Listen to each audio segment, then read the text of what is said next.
The topic of tonight's shiur, as you can see in front of you, the topic is Parnasas Habayis, which is all about budgeting in a Jewish home, according to Torah, according to Halacha, according to Hashkafa of Tereseinu HaKdosha. They say a story that it was many years ago. It was in Eretz Yisrael. They wanted to put together Sanhedrin, and one of the Gedolei Yisrael at the time asked how they're going to put together Sanhedrin. There are certain conditions to be part of a Beis. One has to be Yireh Elokim, Anshe Emes, Soinei Batza, and to get a whole Sanhedrin of so many people like that is not an easy feat. So whoever it was said, okay, we'll find, don't worry. So how are you going to find a Soinei Batza, someone that hates money? He said, from money you can find anything. So for money you can find even a Soinei Batza. And a lot of people have this attitude when it comes to money, they look at things very, very differently. The pasuk says, HaKesef Yanes HaKol. There are many interpretations of that pasuk. According to Sefarnu, the way he understands the pasuk, HaKesef Yanes HaKol, in addition to the meaning that money talks for everything, the Sefarnu says Yana means Yashpil. Money lowers down every single individual. Or the way the Gemara says, you can tell people, there's some people that they always seem very refined and very put together and very calculated and very organized. But watch them when it comes to money, when it comes to the entire new colors of people show. When people drink, sometimes you see a different personality they never saw before. And when people get angry, you also find out that they have another hidden personality. Was the famous saying that the world stands on three things: ala kesef, ala kesef, ala kesef. For a lot of people, that's where everything centers around money. Someone once said that it's not true. Everybody says that everything runs around money. It's not true. There's also, besides for cash, there's credit card and checks. So it's not only money. We find that in the Gemara, that one of the questions I ask a person when it comes to Lamaila, you ask a person, Kavatit in the Torah, if he has fixed times for learning Torah, you ask him a list of questions, and even after he passes all those questions, he still asks, Nasasav Nasate Bemuna, were you honest at work? Were you an honest businessman? You could be Kavatit in the Torah, you could be Tzipisa Yeshua, you can pass the test with flying colors, and yet, but not necessarily when it comes to money, are you dealing with your money the way Torah says? There's a whole section in Shulchan Aruch called Chelik Choshen Mishpat, and which has a whole list of halachas. And many people often think that when it comes to money, there's the Eibishter of Rechaim, Yeridei, of an Ezer, but Choshen Mishpat, that's not the Eibishter's department. That we deal with the way money, you would deal with money. Or as it says on the dollar bill, that in the Eibishter we trust, and everybody else has to pay cash. So when it comes to money, people forget about the Emunah B'Hashem, and they forget that there's a whole section of Shulchan Aruch. We obviously can't tonight go through all the different sections of Shulchan Aruch, Choshen Mishpat. It's impossible in the course of such a short shiur. We'll just touch on a couple of things. Just to give an example of something that we will not talk about tonight. For example, Dinei Ribus, you have it in front of you on the sheet, but that's a whole section of Shulchan Aruch. But I'll just mention just a couple of quick examples how we have to always be on the lookout and always be thinking if we're really treating our money according to Torah. Never mind, by the way, ribus is not a Choshen Mishpat. It happens to be in Yeridei. So even those who have excluded Choshen Mishpat from the parts of Shulchan Aruch that they learn, this one is in Yeridei, which means the stuff that goes together with kashrus and everything else, kosher money. So in Hilchas Ribus we learn that any gain that you get, what we call agar netar, or schar hamtonas achoiv, any money that you get for the fact that money has been delayed or advanced, that could be a form of ribus. Sometimes ribus ktsutsa, sometimes ribus min haTorah, sometimes havak ribus. So for example, if you have a price that if you pay with installments it's one price, but if you're paying everything at once it's a different price, that could really run into a very serious shaila of ribus. Again, it's hard to go in the course of a short shiur of all the different possibilities. Sometimes it is ribus, sometimes it's not ribus. It depends if it's a fixed amount in the market. There's no fixed amount in the market. Depends if it's a large distinction between the payments or a small distinction. Depends whether, almost always, if you spell out very clearly and you say that if you give me the money today, it's X, whether it's with regard to employee, whether it's regard to a business deal. And if you give me the money over time, it's a different amount, almost always that could be a serious shaila of ribus. There's another din in Hilchos Ribus I'll just mention very briefly. Practical thing comes to a credit card. You lend another person money, and then you want him to pay the interest on the credit card. That's a serious issue of ribus, because as far as the bank is concerned, Mamela, as far as Shulchan Aruch is concerned, you're the one that owes the interest, not him. Even though he went and he advanced the loan from you, but you're the one that advanced the loan from the bank, and therefore he can't really pay that interest. I mean, you can make him into an additional card holder if you really want. Actually, you might have to make him into a primary card holder depending on the responsibility of a card holder. You might not trust him. That might be a separate issue. And then you can run out of this ribus problem. There's another din in Hilchos Ribus, and again, I'm not going to go into ribus, but I'm just touching on something called, which is not very well known, sa'ah b'sa'ah. When I lend someone, sa'ah is a measurement, a certain amount of fruit, flour, we're talking about neighbors right now, neighborly relations. And then I get back the same amount, you run into a shaila of ribus, because prices fluctuate, and therefore the dozen of eggs that you lent is not necessarily the dozen of eggs that was returned. The halacha is that if you even have one egg, or one piece of wheat, or one grain of flour at home, you as in the borrower, then there's no shaila of ribus. So one way to run out of this problem is, you run out of eggs. Normally you go to your neighbors because you ran out of eggs, not because you only have one egg left. But sometimes you might even have one left. But let's say you ran out of eggs completely. And you go to your neighbor and you ask, can I have a dozen of eggs? So the pashta eitzah is, the neighbor will go and say, here, I want to give you first one egg as a present. So then the borrower has eggs. Once he has eggs, that egg is already considered a shaykhas to the loan, and therefore you're allowed to lend, you're allowed to borrow the eggs and later return the eggs also. If it's something which has a fixed price and the price doesn't really change, certain things keep on having fluctuating prices. And certain things is always pretty much the same price. A bottle of milk, a bottle of bread. Things that have fixed prices, it's never a problem. Or things that are so little that people really don't mind that the price change. It's mamish issue of in Shulchan Aruch it says about a slice of bread. Slice of bread, and I return a slice of bread. The slice of the bread went up a bit. That's really insignificant. But some things it could go up with quite a few dollars, and then it could be a problem of ribus because you lent eggs and you borrowed eggs and you returned eggs, but it's not the same thing anymore. Again, sometimes we have to be on the lookout. Again, we're not talking about ribus right now, but just as an example of things we have to always be on the lookout when it comes to inyanim of dinim mamanis. The Mesilas Yesharim writes somewhere, Rabim yischastu ba'anofim rabim me'amfei hasidus, that there are many people. The Mesilas Yesharim, by the way, is quoted by the Tzemach Tzedek in the Maaser. Many people are very, very big chassidim with a lot of different branches of chassidus. They're very chassidish people. When it comes to the hatred of money, they couldn't really reach perfection because money touches a raw nerve in a lot of people. It's actually found in the Gemara. We don't have to go so far to Mesilas Yesharim. The Gemara says that there are people that are moira heter l'nafshe. They, when it comes to money matters, they always find some type of heter. And if you don't want to trust the Gemara, you see it in practical life as well. You see people, when it comes to questions about copying a program or a CD, whatever it is, then they or take money from the government, all these kind of shilas, then they have a whole different set of tools, of Torah tools to deal with it, than the way they deal with shilas about glat kasher and other areas of halacha. When it comes to kashrus, so they look for all different types of hidurim. But when it comes to inyanim of mamanis, isn't there pseudea that there's no issue of copyright bisman hazeh? Is some opinion like that? My nafkamin is an opinion like that. How come when it comes to kashrus, you don't say, isn't there a day that you can have sirchis on the reya, the lung doesn't have to be 100% smooth without, you don't say, dafka glat kasher. When it comes to dinim mamanis, we look at things, some of us look at things very, very differently, and we don't look for glat kasher money. And indeed we say that now, vidu yashamnu, bagadnu, gazalnu lashon rabim. So some people, they say lashon rabim like that Rizal says, that there's others, that because they're coiled themselves with the neshama of many other people that are over in Gezela. But we have to look at ourselves and see whether there's any inyan of Gezela within ourselves. The Medrash says, Avoin Gezela oile b'roish. Pashup Pshat means that roish, the sin of Gezela goes up, it's higher than all other Avedas. But oile b'rosh is a chasidish Pshat, it hits your head. It gets to your head, it hits to the roish, to the mile of a yid.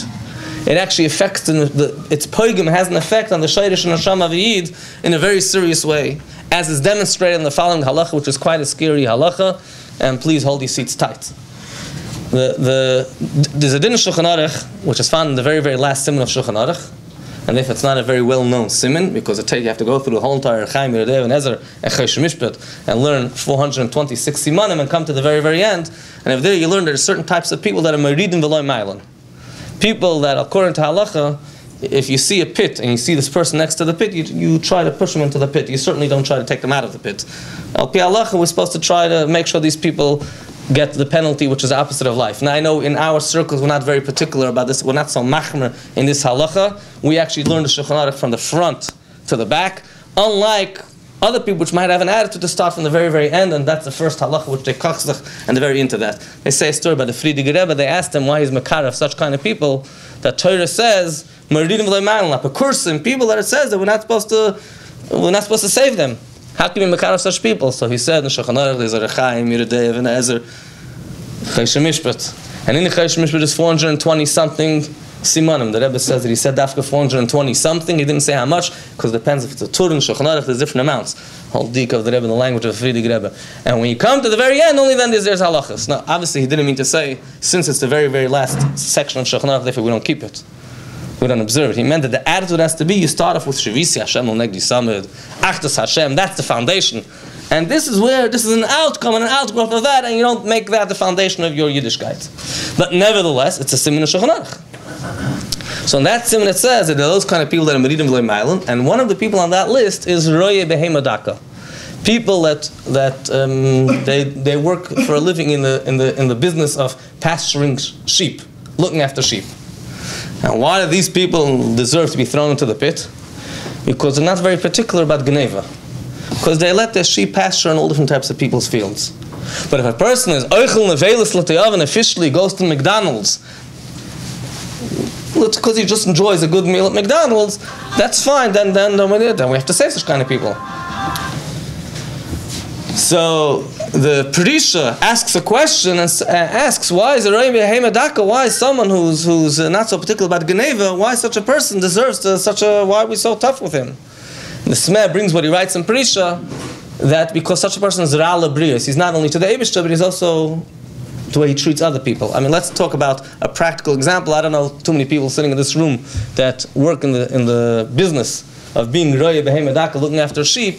But if you have a restaurant and you serve meat and you don't always make sure that the meat is from the best quality, you give them poorer quality, you play shtick, and when you weigh, you make sure that it's a bit fluffy, so you should weigh more. You cheat your customers. It's the same idea. So such a person, Shulchan Aruch has an interesting thing to say about such a person. Now listen how serious this is. The halacha is, if you find a kid in the street, in a city which is mostly goyim, in Colorado, maybe New York is not mostly goyim, I don't know. But if you find him somewhere, there's not too many Yidden around in the south. So, and you don't know if this kid that you found on the street is a Yid or a Goy. Al pi halacha, we follow majority, and we assume he's a Goy. And therefore this baby grows up, and he's been adopted by a Jewish family who found him, Nad Rachmanis found him in the streets, and he asks, can I marry a shiksa? Sure, no problem, you can marry a shiksa because you're a shegitz, it's a decent shidduch. A Goy should marry a Goy, that's perfectly fine. And if the person asks, should I keep Shabbos? He's saying, chas v'shalom, you're not allowed to keep Shabbos. A Goy is not supposed to keep Shabbos. Goy shel Shabbos, chayiv misa.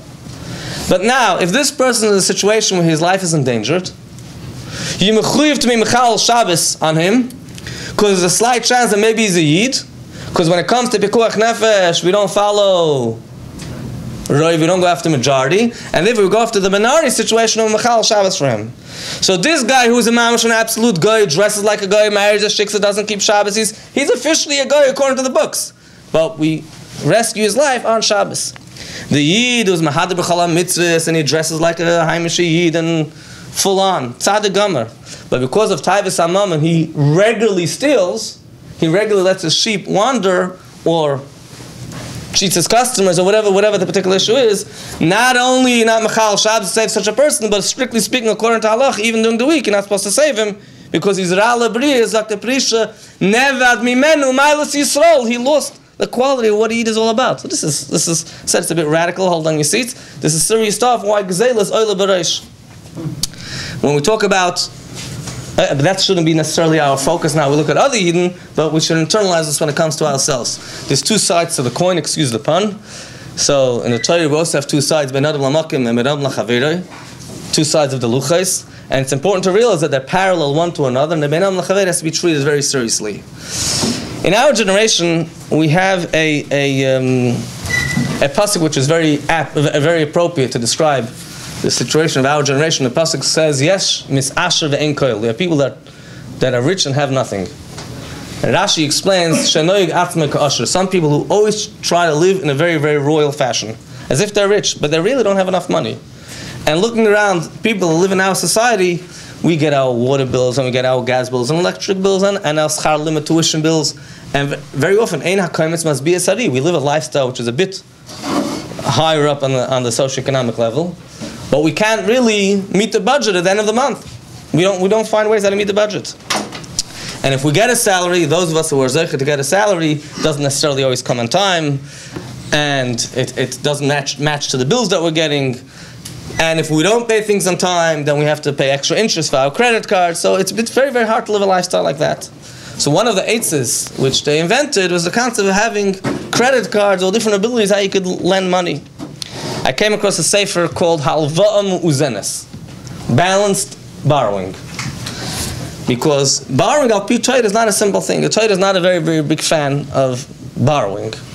As the pasuk says, "Eved loyvel ish malva," person who borrows is considered a slave to the person that he borrowed from, to the lender. And being a slave is not necessarily a positive thing. That was the curse that Canaan was given. He's always going to be Eved Avodim Yilechav. When we want to bless someone, we say, "You'll be able to lend money, you won't be a borrower, you'll be a lender." To be a lender is a good thing. To be a borrower, that's why the banks are the ones that are making the money, not us. Or the Gemara says, if a person has to go and take money from people, I'm not talking about only take money, even borrowing money, all of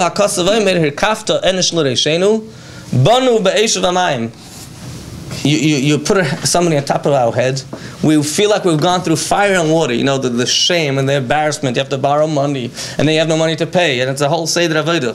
Well, and if you don't have to borrow money from people, then you nifter Medina Shel Gehenim, and also Gehenna maybe in this world also.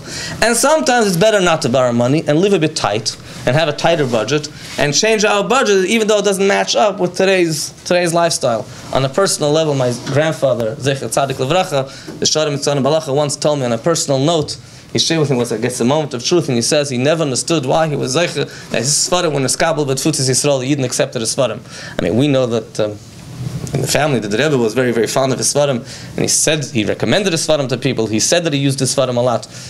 So he said, "Why were my Sfarim so on his Kabul?" He says he occurred to him the reason was because it was loy metayim metaychat chak. I had no money, and I gave myself over to learn. He came to America, he had no money. He should take the train to go look up Sfarim in trying to remember which library. I think it says the Yitzchak library. And it cost him the train, and his wife wasn't too impressed. He didn't get a salary, and he's already going on the train and costing money. He didn't have a shas, didn't have any Sfarim, didn't have anything. And he was pashut, and every single bit that he had was all for limit Torah. So he felt this was, the Gemara talks about the mile of learning Torah Mataychat Chak, even when you don't have, when you can't afford it. And sometimes, some people try to be mahadar that others should be learning Torah Mataychat Chak to make sure that their budget is very, very tight. But the Gemara says that the Eibush decides in the beginning of the year how much money you're going to get. There's a nice ksuvim, so there's a fixed amount. Zakt Rashi and Alter Rebbe brings us in Shulchan Aruch and Hilchos Talmud Torah, with a couple of exceptions. Tuition, those few things that we're worried about. Money for Shabbos and Yom Tov, money for tuition, money for a few things. Those things, the Gemara says that you decide the budget. You want to spend a lot on tuition, a little bit on Shabbos and Yom Tov, whatever you spend, the Eibush gives you more money. So why we're being told that everything else is fixed amount? So the Alter Rebbe brings in Shulchan Aruch, you got to be careful not to do an overdraft. Because if they put into the bank, until the Ruchni is to a bank from the beginning of the year a set amount, you might go into overdraft and spend more than how much you can afford. You're never supposed to spend more than you can afford. That's a simple economic rule which is found also in Shulchan Aruch and Hilchos Talmud Torah. And that's where we come to the whole issue of a credit card. One of the first aids that people talk about budgeting is to do plastic surgery. When I say plastic surgery, I mean to take plastic cards and just cut them all up, and then you still have to pay the bills, but you don't have to worry about all the past bills. And very often that's the beginning of really falling down in terms of being nitzrach lebrius. Of course, There's people that don't need, the Gemara says, how terrible it is if you don't really need to go take money from people and you take money from people. But at the same time, there's also people that need to take money from people and don't take money. You have to know how to balance things out. So the question we have to ask ourselves, what is considered Maaser? What's considered extra and what's basic? It's important to be mistapik b'mu'ut, to be satisfied with a bit. Not to try to covet, one of the Aseres Adar is not to try to want things that other people have. Okay, alpi nigla loy sachmid means that you go, not stam, you like to get other things, but you go and you push to get other things and you try to do an act to get things that are not yours. But that's alpi halacha. But alpi pshat, like the Rebbe brings L'Kuta Sichos, alpi pshat loy sachmid is the same as loy sasava. The very fact that you want things that are not, that you're not supposed to be getting. The Ezra says a villageman won't even imagine that he deserves to marry the king's daughter. It's not part of him. It's not in his world. It's not in his Weltanschauung. Why do you think that you have to get top model of every single thing that exists out there? Or the way the Rebbe says in the letter, that right when Yidden came out of Mitzrayim, they got the Aseres HaDibros, which is anathema to the culture of Mitzrayim. Aseres HaDibros starts with Anochi Hashem Elokecha. That's the foundation of everything, and the end result of everything is Lo Sachmaid. Mitzrayim is a culture which is not, there's no Anochi Hashem Elokecha, and therefore Sachmaid, then you look after things that are not yours. So how do we define this trait of being an ayin toiva, derech yeshara she'yavar lo yadam? The correct way is to have a good ayin, let everybody have whatever they need, and I'll have whatever I need. And if I have bread, it's only lechem lechoil or beged lulbeis. Yaakov said, bread is for eating purposes. That's all I need bread for. Clothing is for dressing purposes, not to be able to look good. And bread is not to enjoy. I have what I need. Yeshli koil, I have what I need. Not yeshli rav, I don't have a lot. My issue is not to have a lot, to have what I need. So the Chavis Salvava says, the definition is, you have everything you need for yourself, not for others. That's how he defines. Luxury means, if it's not something that you need, you're doing it just for others, so it should look good in the eyes of other people.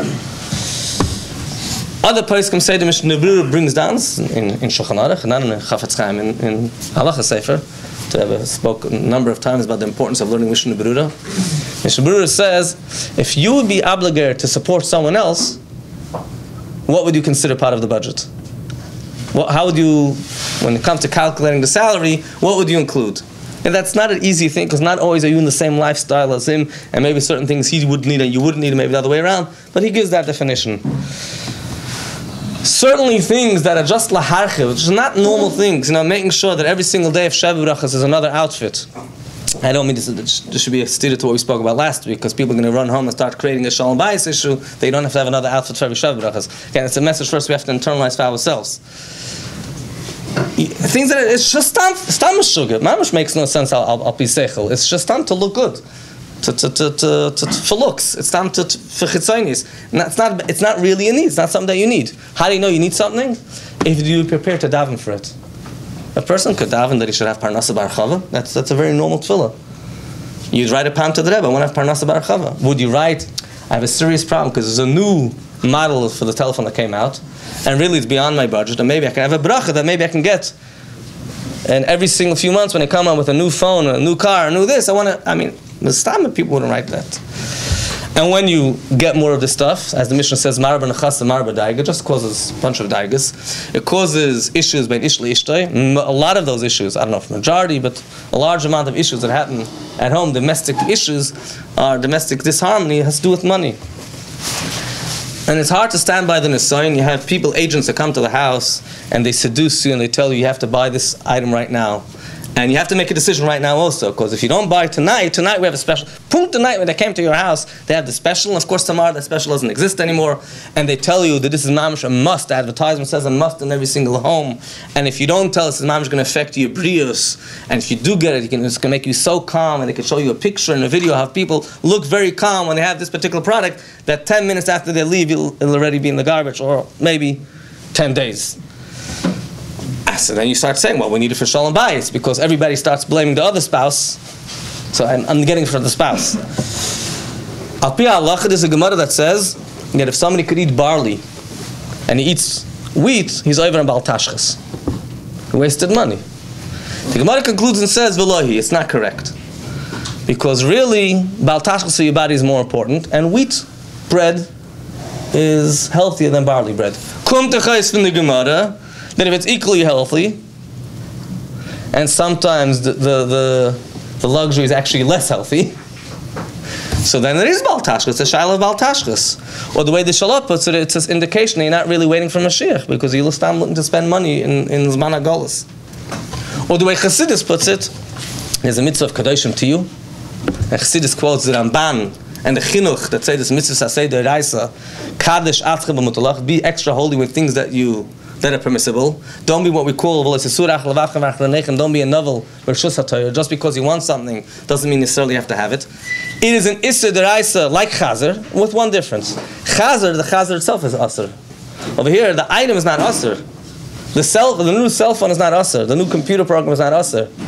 It's an issa on you. You have to get some type of self-control and not get that. Someone once wrote to the Rebbe that the husband and wife have a dispute about getting a radio. Yes, to have a radio. I don't remember which one said which. Should they get a radio in the house? What did the Rebbe answer? Well, sometimes it's good to think a second. What would the Rebbe answer? The Rebbe says there are things that some people are machmer and some people are mekel, and such kind of things the halacha says you have to follow the chumras of the place you came from or the place you're coming to. There's halachas about that. So first the Rebbe actually addresses this question in pure halachic terms. You know, the place location where you came from, location where she came from, talk to a Rav to work out the halachic aspect. And then the Rebbe says, but how special is the mile of Kaddish Atzcha b'mutalach? So the Rebbe is addressing this couple which having a bit of a dispute over here, I'm not sure who wanted what. Okay, there's a halachic aspect, there's a chumra and a kula, you know, the minig hamakim, etc. But then the Rebbe says, what about Kaddish Atzcha b'mutalach that talks about a chassidus is something that you want? Okay, so you want to have what you want. Not necessarily is, by the way, a new car a good idea. Maybe you don't even need a car. Some people need a car for work, and some people a car is just a lot of expenses. Just the ridiculous amount of expenses for a car. Maybe air conditioner in today's day and age, maybe we do need air conditioners. A lot of modern day poskim say, Hakal Cholim. We spoke with one of our Hilchah Shabbos Shurim that just like we said, everybody's considered sick when it comes to cold. The reverse might be true when it comes to heat. But not necessarily you need a car. A cell phone. What kind of cell phone? What kind of plan? Some people need a certain kind of cell phone, some people don't. Maybe you don't have to get the next one. There's the issue of Torah chasal mamayim shel Yisrael. There's a lot of halachas because the Torah is very particular about Jewish people's money. These takonas, they made in a lot of kehillas about how they spend their money, how they make their simchas.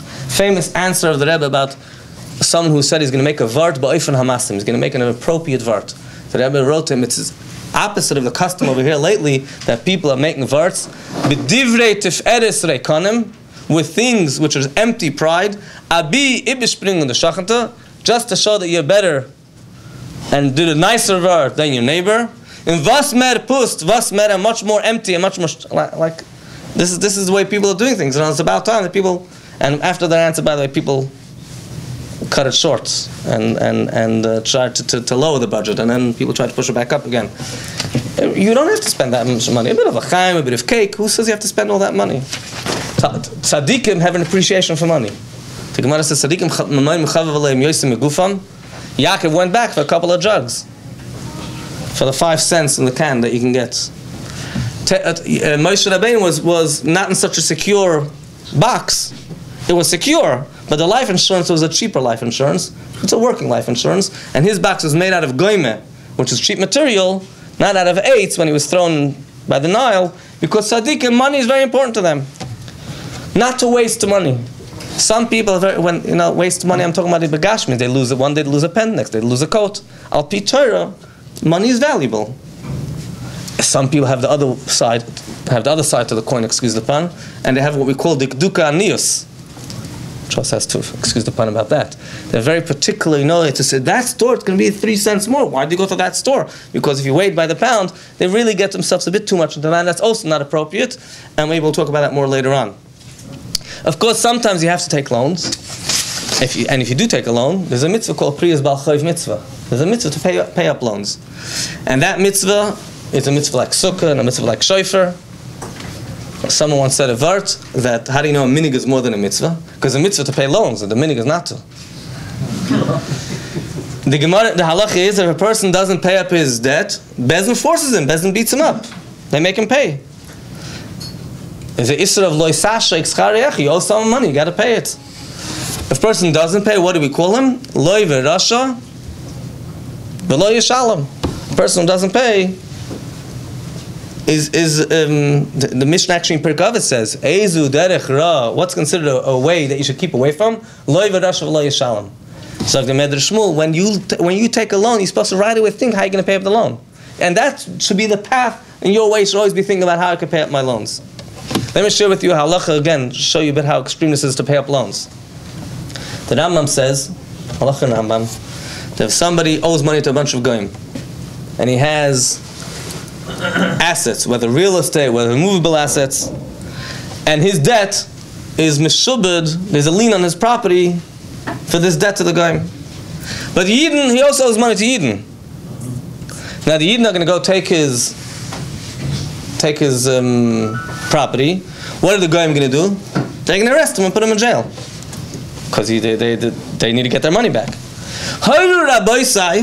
My teacher has said that if this guy comes and tells the Yidden, please, I don't want to pay you right now because if I pay you, I won't be able to pay the bank, and then I'm going to be in jail. Ain't shaymin loy. We don't listen to him. He should pay up his debt to the Yidden. And when the goyim will arrest him, call Yisrael, mitzvah of dois. Then we have a mitzvah called Pidyon Shvuim. We'll have a new fund. A Pidyon Shvuim will do a whole rabashkin thing and say we have to take a person out of jail. Fregt the Tzemach Tzedek, Pidyon Shvuim, putting a guy in jail, sakanas nefashos. So you letting the guy go into jail, sakanas nefashos? So he says it's talking about an American jail. He doesn't say those words. It's talking about a case where there's no sakanas nefashos. He'll be in jail for 30, 40 years, whatever it is, and we'll work. We'll try to get some money for Pidyon Shvuim. We'll see how well we do. But why? Because he owes money to Yidden. What does that mean, not to pay up your debts? That comes before everything else. The halacha is, if a person owes money, Beis comes to collect the money, misadron lebal chayv. Beis says, listen, okay, we're not going to make you hunger. You have food for 30 days? No problem, okay? The rest of the money is for debts. You have clothing? Clothing for 12 months, the last is clothing? And you have a couple of tools you can continue to work, because you can make some money. Visu loymid, you don't need anything else. You have food for 30 days, clothing will last you for 12 months, and clay umnus, you don't need anything else. Pay up your debts. And that comes before mizoynes ishtay banav. It's extremely important to support your wife and kids. It's a t'nai ksuva, but first you have to pay up your debts. If you take a loan and you ma'abda and you destroy the loan, what does ma'abda mean? Zog desmeh mishtamish ba shaloy l'tzoyrech. You're using it for something which is not so crucial, then you call the rasha. Al pi halacha is a shaila of giving tzedakah. You're really not supposed to give tzedakah. And you're certainly not supposed to look for a hidur mitzvah. He's going to be very mahadr in his esrig, get a very fancy esrig. What about the mitzvah called priyas bal chayv? That mitzvah comes way before the mitzvah of getting a fancy esrig. You have to make sure that you don't rest and you don't relax until you pay up your debt. And that's good for you, and it's good for the other guy, and it's good for you begashmi also. In fact, in Svarim it says, you're supposed to, if you can't pay up your debt, you should borrow from another person, and then later pay up the other person also. Keep on borrowing now, like the daled minim. You go from one side, and then you go to the other side, and then you go up to the Eivish, and you say, listen, I have no money, and you say, that I'm really down, deep down. Now that's really the way we shake the daled minim, because we're keeping or we also have it in the Adar babanim. The Adar babanim we have the chacham. Loy l'chachamim lechem, unfortunately. Chacham don't have any bread, the pasuk says. Wisdom doesn't necessarily bring money. And then we have rasha, loy v'rasha v'lo yishalom. And then tam, unfortunately, tam ha-kesef, there's no money left. To the extent that any day lish don't even know who to borrow from anymore. So that could be a very, very normal thing. But to say that al pi Torah is that you saw. So what you do is you go borrow from someone else and you just keep on paying up your debts. When you don't pay up your debts on time, so the person might say to you, listen, you didn't pay your debt on time. You know how much I lost because you didn't pay me? You owe me money because I could have invested if my grandmother would have had wheels. So you really can't pay more than how much the loan was. That's called ribus, as we spoke before. But you should know that b'dinei shemayim, in the heavenly court, you're responsible at the cause that you caused him pain, anguish, embarrassment. The profit that he could have made, the profit that his inheritors, etc., by you not paying in time, that's all on your cheshbon b'dinei shemayim. Then there's, of course, the mitzvah that we have halonas char sacher. Well, there's a mitzvah to pay, there's a aveda of halonas char sacher, you're not allowed to delay payment, and a mitzvah to pay payment on time, especially a person that has no money. We're not talking about not paying at all. Some people have this thing, they don't pay. If If you don't pay the full amount how much you have to pay, you pay 1 prut or less, that's Isser of Geneva. Here we're talking about paying, but delaying payment. The Gemara says that if somebody doesn't pay his workers, or doesn't pay them on time, there's 4 things the Gemara says, Nichse balabatim, yordun l'timyim balabatim, chashva people that have money, that have property, and then somehow the cycle turns, and the wheel of fortune turns against them. The Gemara says, why is that? Because they're kovish schar sacher v'oishke schar sacher. Kovish schar sacher is when you tell a person, leich v'shoiv ki macheretten. I don't have a now, come to me tomorrow. And tomorrow you say, the tomorrow after tomorrow. Says the Gemara, again, at the risk of sounding very, very threatening and musardig over here, that if somebody doesn't pay his debts on time, HaKadosh Baruch Hu made negdo. Hashem testifies against him. What does that mean? So as it says in one of the Sifrei Musar, imagine if you have a din Torah and someone promises you will have a toin, the kutsas will be your toin at this din Torah. So, wow, kutsas will be my toin. Imagine someone says, we'll get the Rambam, we'll get one of the Rishonim, we'll get one of the Tanoim, we'll get the Avis. Now imagine if you have a toin, the Eibush himself is the toin by your din Torah. I mean, you mamish win this din Torah. And Ani, the Eibush is with him. He's his toin. Not only is his toin, but he goes, if you're not paying the person, the Eibush becomes the witness against the person. So you're not in a very, very good shape. Ad kedei kach, that it says in Sefer Chassidim, there used to be people, there's still such kind of people, not that many, that wouldn't take money from not such kosher sources.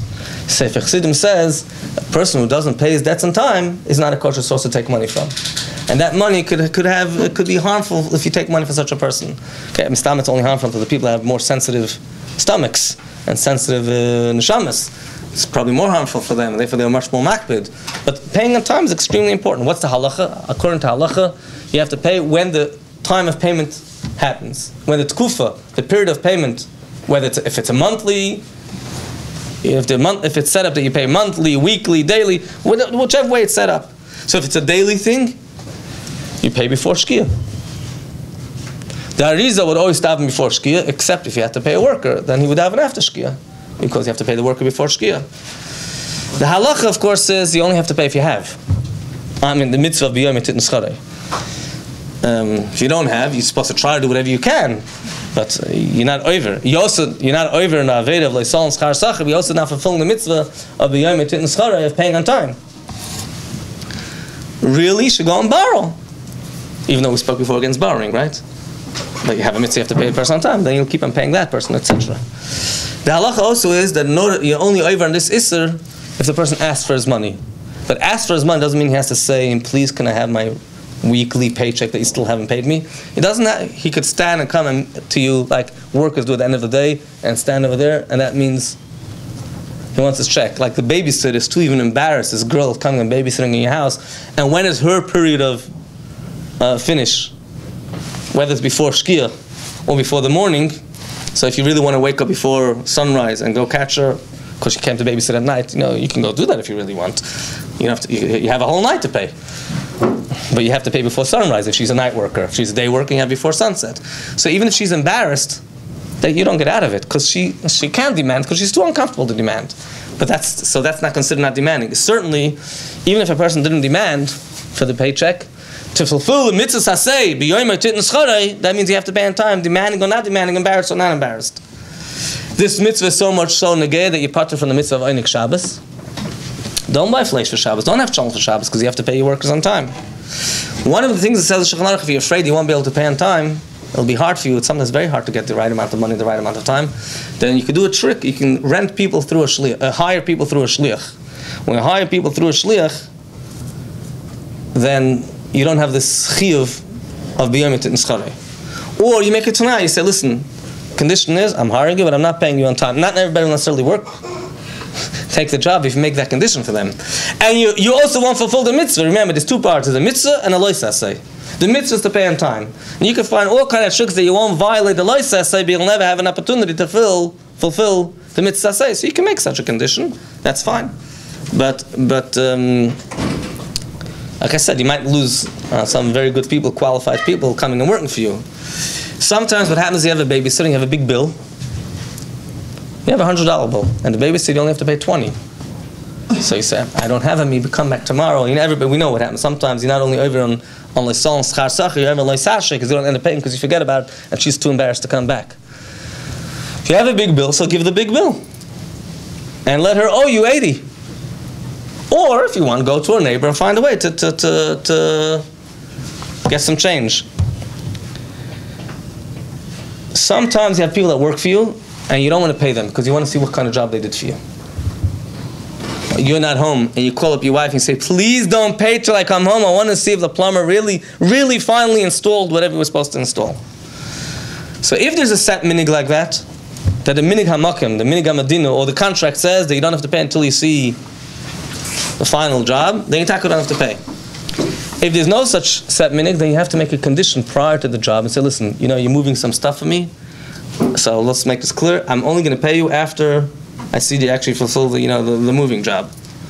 Not only that, in Sefer Avas Chesed, he writes, the Chafetz Chaim, that it's always a good idea, whenever you have a person working by you, you should make a condition before that about a fixed price.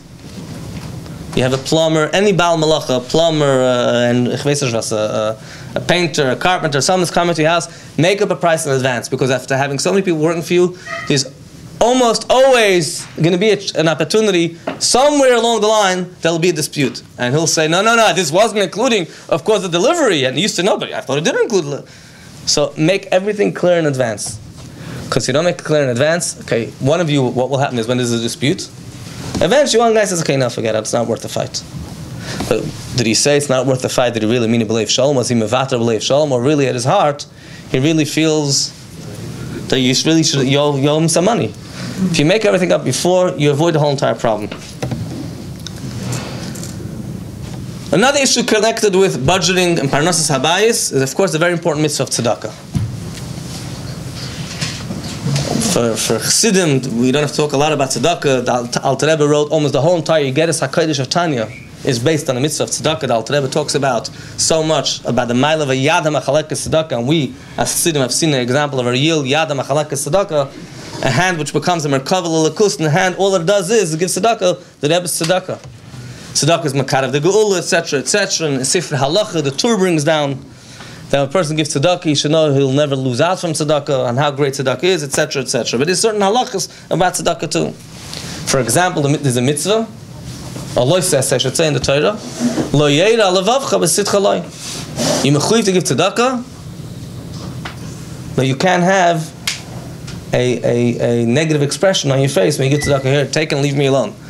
And certainly you can't say that, but it has to be without a bad feeling. Positive feeling. Lo yeira levavcha b'sitcha loy.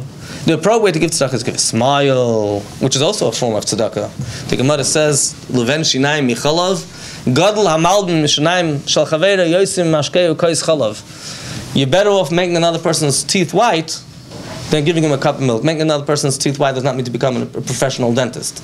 Making another person's teeth white means to smile to a person. Sometimes you achieve more than giving him a cup of milk. So smiling is in itself a form of tzedakah. Or the way that everyone said, that on Shabbos is tzedakah ba'ofen hamuter, in a permissible way, zogen a good word, saying something nice to someone else. But we're talking right now, as you're giving the tzedakah, give the tzedakah in a positive way. The halach is, if you give tzedakah, brought down Shulchan Aruch, that tzedakah, you get blessed 6 brachas. On the face, if you say something nice to him, make him feel good, you get 11 brachas. So what does it hurt to do even a nod with the head, Well, do tzedakah properly. Another halacha about tzedakah, it's a pasuk, al yoshev dach nichlam. Halacha brought down Shulchan Aruch, you're not allowed to refuse anybody that asks tzedakah from you. You can't turn him back. You can't turn a guy away. If you don't have, you're supposed to say, I'm sorry, I don't have. Say something to sort of appease for the fact. Give him even a groigus, even a dried fig. I'm not sure what some of these people will do with a dried fig, but give him even the tiniest thing that you have. Give him a cent. So sometimes people feel, I'm going to embarrass the guy. But al pi halach, you can't. It doesn't mean, by the way, that you have to give the person every 10 minutes when it comes to you again. You're allowed to say, I already gave you. And the person don't give a shiur, so presumably maybe every day, ich weiß nicht. And also, by the way, it makes a big difference if the person, you met a person in the street, or the person came to you. If you meet a person by derech, the Prisha says, then there's no isra val yashav dach nichlam. Well, the person didn't come to you. As you're walking, he met you. But if a person comes to your door, he came to your door, knocked on your door, refusing to give anything, is al yoshev dach nichlam. How much should you give? Well, every person you have to give differently according to the person's needs, according to the person's level. How much a person is missing. Some people need to have a full sus lirkav olav, eved ladas lefanov, even a horse to ride on and a slave to run in front of them. They asked one someone, how could it be there's a mitzvah of tzedakah to give a guy to have a servant running always in front of him? So he said, well, nach geben anara misheberach is tzedakah. If a person has a misheberach and he needs something and you give it to him, that's also a form of tzedakah. You're giving him, for him, this is an important thing. So you have to give the person according to his level, according to his standard. Part of tzedakah, it's a different form. It's not mamash tzedakah. It goes for a Maaser. Tzedakah is really, strictly speaking, the word tzedakah means for poor people. Is you go to shul, you make an aliyah, you get an aliyah, and they make misheberach, and you shnadar, bavu shnadar. When they say bavu shnadar in shul, or you make some other type of pledge, you mechuyev to actually pay the pledge. And if you don't pay the pledge as soon as you have money, you're over in the isra of ba'al ta'achar. You're not allowed to delay. Pledges have to be as soon as you have money. You have to right away pay it. One way in tzedakah, one eitzah which we have in today's day and age, which makes tzedakah in a way easier, has miles and chesroin. This is what we call in Ivrit. It's called hora'at keva. You have a set amount, a fixed credit card payment. You tell the bank to always deduct a certain amount of money to a certain mosid. The mile of that is you're not forgetting to give tzedakah. Tzedakah mishtalemes lefi chesed shabbat. The Gemara says tzedakah you get paid. The Eibusha pays you according to the chesed that it involves. Now the chesed of a mosid not having to call you is unbelievable. They don't have to call you. It's all there. It's all set. It's in the system. There's always money coming. The disadvantage, of course, is a disadvantage because the Mishnah says hakel lefi roiv ha-Maaser. Zog the Rambam, which the Alter Rebbe brings in Tanya as well, and the Rebbe brings from a levush esrada that brings us down lahalacha. That tzedakah goes according to how much it's better to give 100 coins separately than to give once $1. Because every time giving tzedakah, it's having an effect on your soul. When you give an order to the bank, you gave your tzedakah once, and then you just never even bothered looking, so it's not having the effect on you. So a person has to make a cheshbon. You have to balance things out. There's an advantage in the credit card payment system, and there's an advantage of giving each time. Sometimes it's a good idea to do both. Maaser ksafim. Maaser is not tzedakah. There's a lot of distinctions between Maaser and tzedakah. Tzedakah has no fixed amount. Yeah, there's a minimum amount. You're supposed to not give less than a shlishis hashekel b'chol shana. Everybody's supposed to give at least a third of a shekel a year for tzedakah. I think most of us are way beyond shlishis hashekel, which is very, very little. I don't know how much that is in cents and dollars. It's certainly not in dollars, it's in cents. Most likely. But that's tzedakah. Maaser is a fixed amount of 10% that people give. Where does this come from, giving 10%? Some people say it's a mitzvah d'oraisa, some poskim, like the mitzvah of Maaser, to give from your produce to a poor person. Some poskim hold it's a mitzvah d'rabanan, shittas ataz, toisus, and some people say, no, it's just a minig. And mainstream opinion is, that's just a minig. But it's not stam a minig. It's a minig which, once you start, it becomes like a neder. And not only if you start, if your parents started, if your family started, and in today's day and age, most communities are accepted as a community minig. That's the standard. And once it's a standard, then you're obligated to do it. Of course, it's always a good idea. Whatever you do, you should always say the word bli neder. And certainly if you want to change from Maaser, you want to move up to Chaim, whatever, any minig toiv, anything you're doing, you should always say bli neder, not to run into problems of being a neder. But it is, in its essence, really a minig. And therefore, we have to define how this minig works. What do you give Maaser from? Any earnings that you have. If you get presents, the minig is, although Rabbi Yosef says not like that, but the minig is that we only give from presents which are cash presents rather than objects as presents. And even if you can tell me that maybe that it's wrong, but since we're doing it as a minig, that's how the minig developed. So we don't give from the minig is not to give from objects, but from cash presents. And how much do you give? 10% after you deducted all your expenses. So you give him your earnings, but in order to determine how much you earned, you're running a business, and you have to spend money in advertisement and electricity and on gas. for your business, I'm talking right now, and you have to pay money for your employees. So you end up coming with $100, but that $100, out of that $100, you have to pay up all the debts of the business. So the question is how much the profit is. And from that profit, you give 10%. So a lady which goes to teach, and she has to have a babysitter at home, that babysitter is an expense. Now, of course, if she has a babysitter, once she has a babysitter, she asks us to do some cleaning. And the cleaning, she's doing extra cleaning, not cleaning that she could have done if she wouldn't have been teaching. Now she's here, right? Okay, let her clean before, let her clean after, so that you have to work out the cheshbon properly. But whatever is something which is a business-related expense gets deducted. Taxes, of course, get deducted because that's not a profit. So you only have to give Maaser from the actual net payment. But you have to sometimes realize, sometimes you have, for example, your medical insurance, you might have a fixed, that your salary goes straight out from the employer and it pays your medical insurance. So that's not a business expense. That's a profit that you're getting. And you don't even realize because it never went into your bank account and never registered by you. You have to include that in your annual, weekly, monthly pay. And remember to give Maaser from that. Now there's a big machlokas in Poskim if Maaser should only be given to Aniyim or Maaser should be given for all different types of mitzvahs. The Alter Rebbe is of the opinion that you can give Maaser for all different types of mitzvahs. The Alter Rebbe writes this a couple of times in Shulchan Aruch. The strangest places, but the Alter Rebbe brings it.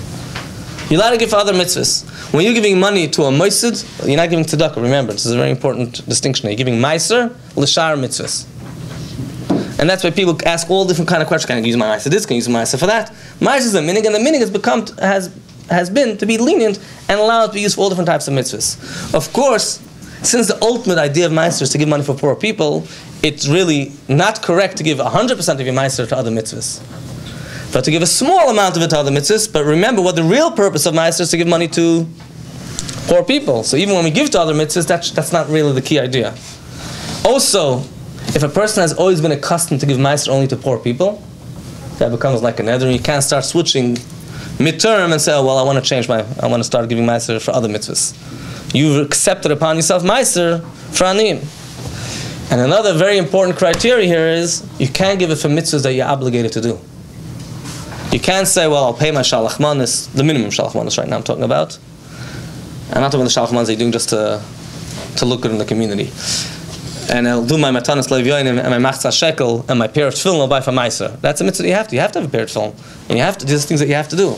But anything which is beyond what you have to do, other types of mitzvahs that exist, to arrange a special event to inspire people to become more tznius, or whatever it is, that's a very important mitzvah. You can give Maaser for that. Sometimes people often give, they want to make a function, little nishma someone, and they put their Maaser money towards that. So they have to remember, you haven't really done anything little nishma someone, because this money was Maaser money anyhow. So you want to do something little nishma, or the yizkor. By yizkor, they go and they pledge their Maaser money.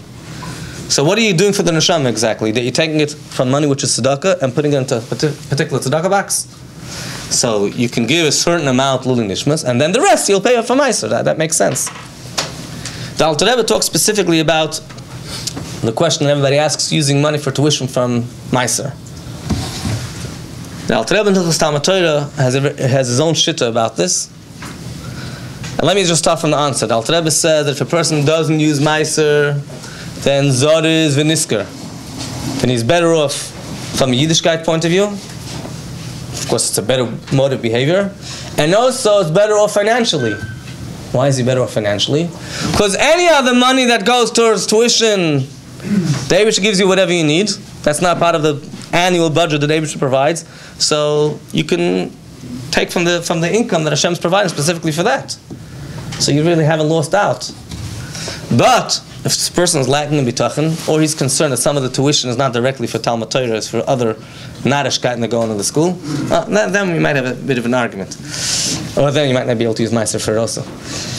So the Alter Rebbe says if you want to use your Maaser, you're allowed to use your Maaser for older children. Older children meaning over 6 b'pashtus, because up to 6 is a chiv anyhow to support your children. And if there's a chiv, you can't use Maaser for something which you're obligated. For over 6, not for the expenses of the learning, Not for the actual learning, for the tuition, but for the hoitzoyes alamed, the learning related expenses. I'll put it in my own words. To pay the melamed, let's say in the old mode where you actually hired a melamed, right? That's your chiv. You're chiv to teach your children. You're chiv to teach your children Torah. So how can you use Maaser for that? But there's business-related expenses. Torah-related expenses. Traveling, lunches are more expensive when it's in the school environment than when it's your own lunch. Those extra add-on costs, when you're paying for a mitzvah, you're paying for the whole entire thing. For a bunch of add-ons and secretaries and all of that kind of stuff. That's where you can use your Maaser for that. Of course, it becomes very, very hard to calculate that and to know what goes directly for the pure tuition and what not. But according to the Alter Rebbe, that you can do for Maaser. Sometimes you get a tax return at the end of the year because you gave money for tzedakah. So that's tax deductible. You could take that tax deduction, that's not a problem. Even though you gave money to tzedakah, now you're getting a tax deduction. You don't have to worry about that. But you have to be careful that you worked out your cheshbon properly, because that means your profit is very different than what you thought. Because you got some money back at the end of the year. Place can ask about getting an aliyah for Maaser. Buying an aliyah for Maaser. The Shalah writes, and Rabbi Akiva brings it lahalacha, and the Ksaf Sefer brings it lahalacha. Not everybody agrees with that. Even though it says you're allowed to give an aliyah for Maaser, but it only means the extra money that you're adding to the other person that was in the bid for the aliyah. So there's an aliyah bid going on, and somebody says 25. So the shul is going to get 25 regardless. You haven't helped the shul in any way, shape, or form by saying 30, other than $5 you added here. Those $5 you could use for Maaser. This the person can say goodbye and leave for Maaser for those $5. A misheberach, when you make a pledge and you want to use for Maaser, well, you have to be very, very careful. First of all, if you want to misheberach b'schus, l'schus, luli nishmas, l'schus, someone, like I said before, what's the schus? They took money that was already tzedakah money, it's in a Maaser, and you decided to give it to shul A instead of shul B, so there's no real schus there. Okay, you don't want the schus, fine, but that's the whole idea. Ba'avur shanadar, you're getting a special schus. But the other very important thing is, yes, schus, nish schus, that you might not care about that. You have to know that if b'shas you didn't think b'shas you made the misheberach you're going to give for Maaser. Again, you can make, like, going back to the schus thing for a second. You can do what I said before. You want to sound good in shul. You say ba'avur shanadar $100, and $5 will be for the schus that you're giving extra tzedakah, and 95 you'll take for Maaser. Gesundheit, but you have to have that in mind right away. If you didn't have that in mind right away, then what that means is you already have now a debt to the shul. You can't pay up your debts for Maaser. You have an obligation to pay the shul. And now you sit down, 1 second, have a solution and use Maaser. It's too late now. Now it's a debt. You sit down with your mechatanim, and you already made a commitment to the mechatanim how much you're going to spend for the chasna. So now you owe money. And now you say, maybe I'll use Maaser. It's too late. It's a debt that you owe. You have to plan these things before, and then you can start thinking about maybe using Maaser. One of the Hatayim that's brought down in Halach is to buy Svarim from Maaser. The Pasuk says, I believe it's in the Rebbe's capital for this year, it says twice in the capital. Says the Gemara, if somebody lends out Svarim to other people, that's called a real tzedakah medis lad. People will always be learning from your Svarim. So based on that, a lot of poskim, not all, permit buying Svarim from Maaser. But you have to be practical over here.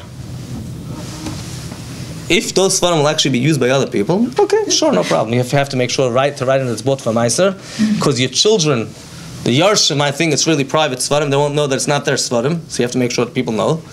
But it's not enough just to write. People have to know that you have a library available and with hours. If no one's planned to come to your house and buy and use your Svarim because there's a library next door and there's shuls all around which have those Svarim, then you're really not achieving anything. You're not doing it's not just because you bought a sefer, it's because those Svarim can be used by other people to learn Torah. A common question is Sheini's auctions from Maaser. Raffle tickets from Maaser. And Bechlal, it's a bit disheartening in a certain sense that people want to get from every mitzvah, they want to get something back. So we're already giving them Maaser and tzedakah, maybe I'll be able to win a new shas and new chandeliers, so I'll find up some eitzah and do it for Maaser. So I mean, that's a bit of bit telling about how our tzedakah is working. But sometimes, a person mamish doesn't have any money, can't afford it, and here's an opportunity to win a chandelier, but they have no money to go into the ticket, but they do have a bit of Maaser. So they're asking such a question. This is a major machlokes hapaskim, but there's a few important things before we get to this machlokes hapaskim. First of all, the question is all a legitimate question if the moisid that's doing the Chinese auction is a kosher moisid, which is a kosher cause to give Maaser. Maaser could go for mitzvahs, not for avedas, and not for neutral things. So if there's a new exercise club that's doing a Chinese auction, what does that have to do with Maaser? Maaser is going for a mitzvah, number one. Number two, Rabbi Moshe Feinstein says that if there's, depends really if there's a fixed amount of tickets or there's unlimited tickets. If there's unlimited tickets, then there's really no price. The ticket has really no value. And then maybe you can start talking about using for Maaser. But if the ticket has a value, you bought a chance in a raffle. You're buying something. What does that have to do with Maaser? You went and bought. It happens to be that the supplier was a Maaser. Another very important nakuda is that using Maaser for Shar mitzvahs al Rebbe, even when he talks about schar limit, says, which we said before is not schar limit, is only the related expenses. Im ein yadei maseges, if you can't afford to do it otherwise. If you wouldn't have the chance to take for Maaser, you would buy a ticket. So how did tzedakah gain exactly? They lost. You would have gone into the Chinese auction anyhow and bought a ticket. No, well, 2 tickets, right? And now you're still buying 2 tickets. So now tzedakah didn't gain. They lost. Because this money is tzedakah anyhow, the money they have in your Maaser pot. And you would have bought anyhow. Another very important nakuda is that b'chlal Maaser you're supposed to pay up right away. Unless you have to, if you don't want to give your Maaser right away, you want to choose causes and find those very, very appealing causes that have Chinese auctions, which happen once a year or whatever it is. Then you have to remember the very important nakuda. B'chlal you're supposed to, whenever there's anim, right away you're supposed to pay up your Maaser. If you want to save up your Maaser, you have to remember you're supposed to b'chlal with tzedakah. You're supposed to have in mind in advance that I'm making it tonight when I'm separating this money, that I want to be able to delay it and hold it till I find the right suitable cause. But here let's come to the most important part about the Chinese auction. Granted, you can buy for Maaser for a Chinese auction, but what do you do if you win? You're in trouble if you win. It's better not to win. Because you bought it for Maaser, so who earns the prize? Maaser earns the prize. That's common sense. I mean, not everybody agrees with this, but that's most places can say, and that's seichel hayasher. If Yankel comes to me and he gives me money, and it's his money, and he says, but if you want, you can invest it. For me. Because it's my money. I'm not letting you make your own business with my money. And you invest it, Yankel gets the profit. Some people, what they do is they do a shtick. They say like this. They know it's not so pashut, so they have it tonight. They became very, very smart, and they say like this. I'm buying now this ticket. If I win, I'll take out my own money. If I lose, then it'll be Maaser. Now, because it's worth it, pay their own money if they win. But I don't know too many people that would want to enter business with you if that's the way you operate your business. And there's no reason why tzedakah should be any different than anybody else. Tzedakah is really losing. There's no reason. Why would tzedakah agree to that? The money is tzedakah money. It's only a question whether it's going to this moisid, that moisid, or the third moisid. So tzedakah is not really gaining anything over here. The specific moisid is gaining. So you're taking the money, and you're making a whole deal over here with tzedakah, and say, listen, if I win, forget it, tzedakah, You're not getting the prize. That's not a fair deal. What you could do, however, you can get a commission. If tzedakah allowed you to take its money and invest it in something, which is no loss for tzedakah, there's never a loss, because it's always going to a maisid, and there might still be a profit. The tzedakah might even win a prize.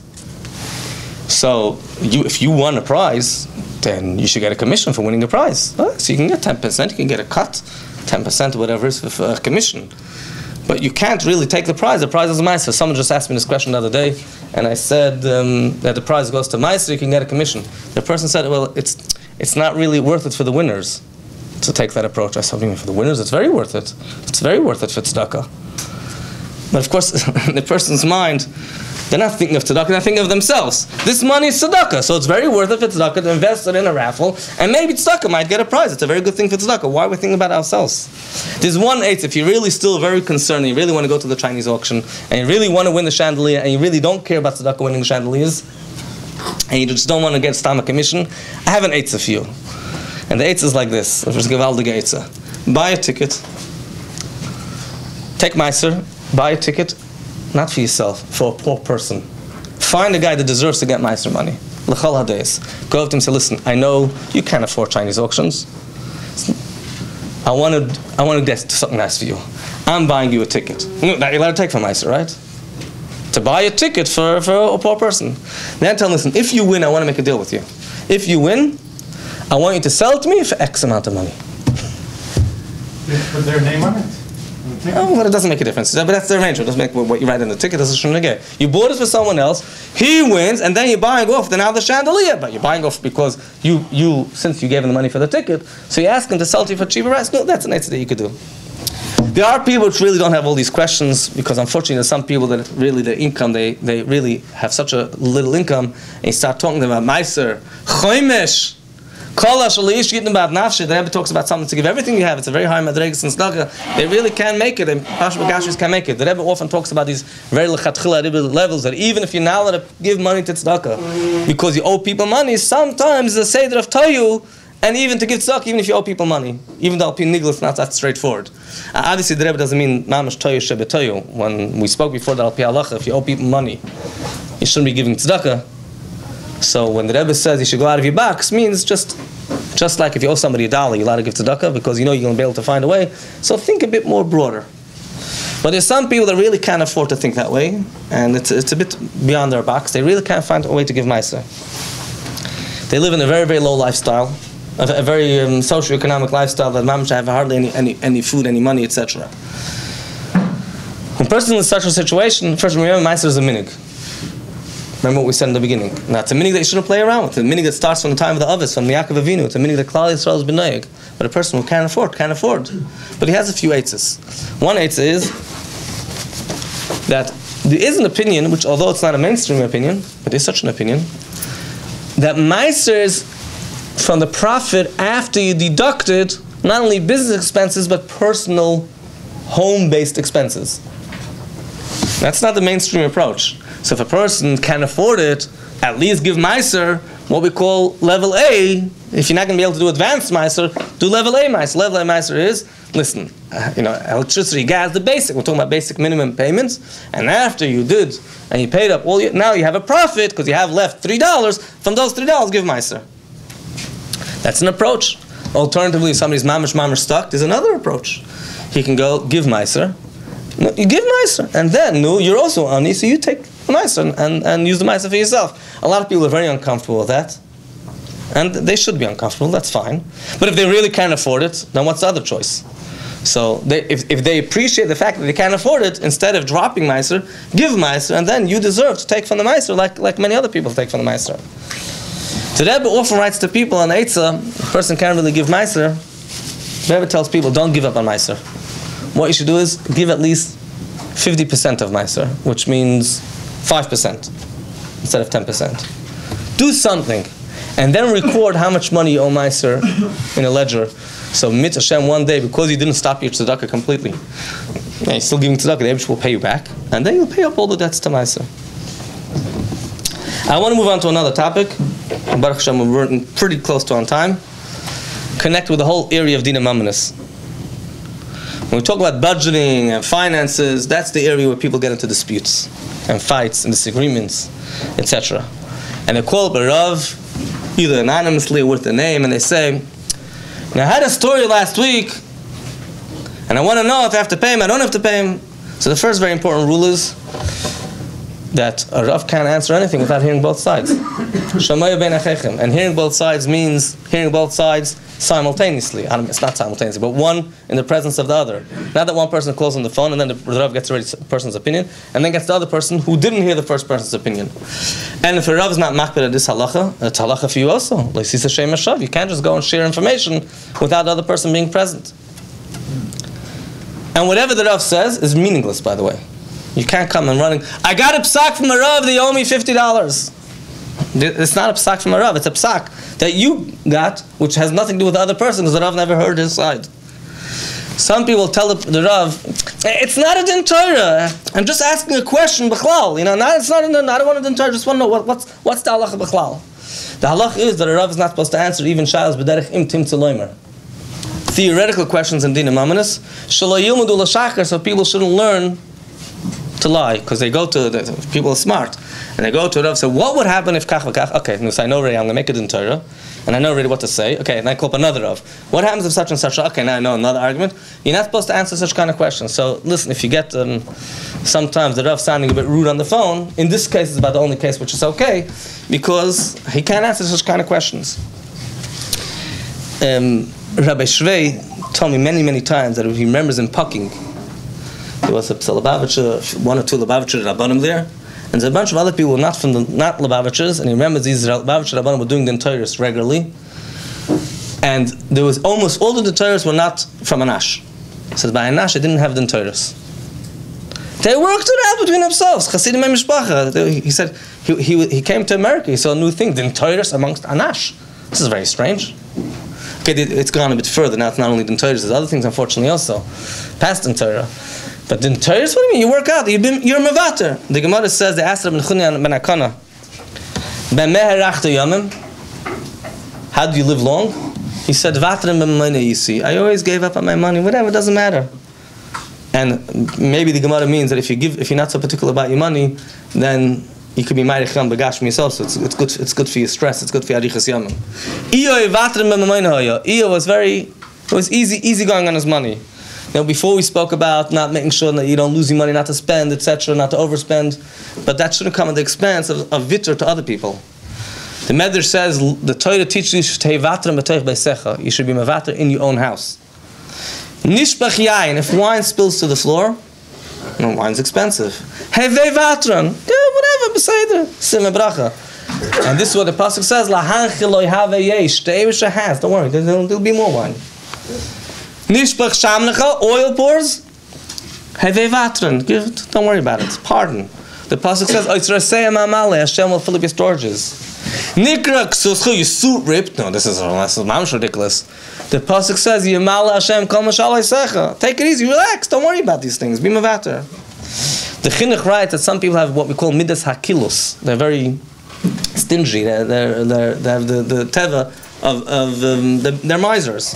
The chinuch says in Sefer HaChinuch that this midah of kilus is mechitza shel barzel beinoi uvein habracha. That's a separation between the bracha of Hashem and the person. V'hanedivos, and if a person is generous with his money, chelik michelke bracha. That's actually a way of getting bracha. That brings bracha from the Eibusha. And if a person starts to become very particular about his money, so in other words, you don't have to have the Torah. It's just give up on the money and be mevater and be mevater b'leiv shalom. So there shouldn't be any shilas. And tell the person here, in case there's any shilas, I'm moichel you b'leiv shalom. When a person is not like that, it could cause a person chas v'shalom to be matir yisudim, things which are asr. You start saying, no, but it's so much money, so maybe it's not really so asr. If they start saying there's something called hefsim ribus, it's a lot of money, it could cause shalom bayis problems, etc., etc. Also, another thing, when we talk about the Torah, very often what happens is that people come to the Torah and they always think they're right. And when they leave the Torah, everybody thinks that the Rav is wrong. But they don't realize that they're wrong. You have situations where people, let's say a tenant and landlord disagreement, a very, very common thing. So never mind, there's a Shulchan Aruch, and maybe actually, even if the guy has caused damage and all your walls are ruined, maybe he doesn't have to pay. How do you know the halach is exactly what you're saying? Maybe the halach is the other way around. People come with an attitude that, for sure, and the guy's a ganav, and he's a rasha, and he stole my money. And maybe you're the ganav because you didn't give him heat because he didn't pay the rent. Or maybe the other way around, you didn't pay rent because he didn't give him heat, so you're the ganav. And you're over a very, very serious isra of geneva. Things could change. Halacha has its own set of ethics, which is not our set of ethics, our natural set of ethics. If a person comes to town and he becomes a Maaser gvul and he runs another person out of business, you might find big pashkevil that says this guy's a Maaser gvul. He went and he destroyed another person's business, and he's a rasha, and we shouldn't let him into town. He's a shegitz, and he's this and that. You want to see these big signs to have in some communities. But the minute halacha says there's no isra v'asagas gvul, that what he did was okay, then who's the rasha?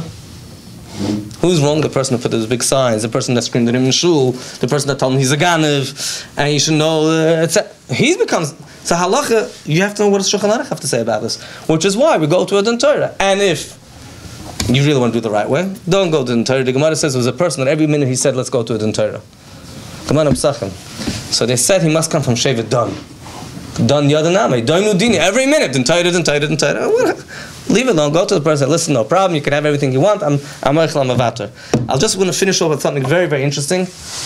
Talk about the power of a din Torah. Power of a psak, of a rav, the power of Torah. The Rebbe often talks about the power of Bezin. That when Bezin paskins, they paskin l'mayla. An amazing story which is can negate to Zayin Adar, which is coming up. There's a sefer called Parach Matahar, and a tshuva sefer. There's actually more than one with that name, but one of the more recent ones. In the Hagdama of this sefer, he brings the following story, which is also found in the Hagdama of Tshuvas Marshag. That in Hungary there was a big business that a lot of Yidden put in a lot of money. Some particular business that was running at the time. And a lot of businessmen had to invest a lot of money in that and lend and borrow a lot of money and pay ribus. And it was a very complex business. And they went and they referred to the Marshag and they asked the Marshag how to write a heter iska. There shouldn't be any shilas of interest of ribus. And the Marshag gave them a whole trick how to do their heter iska, and they made a lot of money. There was a Yid called Yeshaya Fish who wrote the sefer called Parach Mataran, and he disagreed with the Marshag and he tiny that the Marshag is wrong. And it's really usher to do that kind of business, and it's ribus. And the Marshag never agreed to him, and then they were fighting, as Rabbanim do often, and correspondence back to each other. It came Zayin Adar, and Zayin Adar is the yard site which in Hungary was considered a very, very big tzaddik, the Isaac Kalaver, actually the first Hasidic Rebbe, if I'm not mistaken, in Hungary. And Zayin Adar was a place, everybody went Zayin Adar to the Kalaver Rebbe's tzien. So the Marshag was there, and the Parach Mataran were there. And by the tzien, whatever it was, and nearby, they start arguing and arguing. It was an hour and a half argument. And eventually Marshag said to this guy that I'm wrong, and realized Isra of ribus. From that day onwards, this whole business went down the drain, and all these Sachrim lost their business.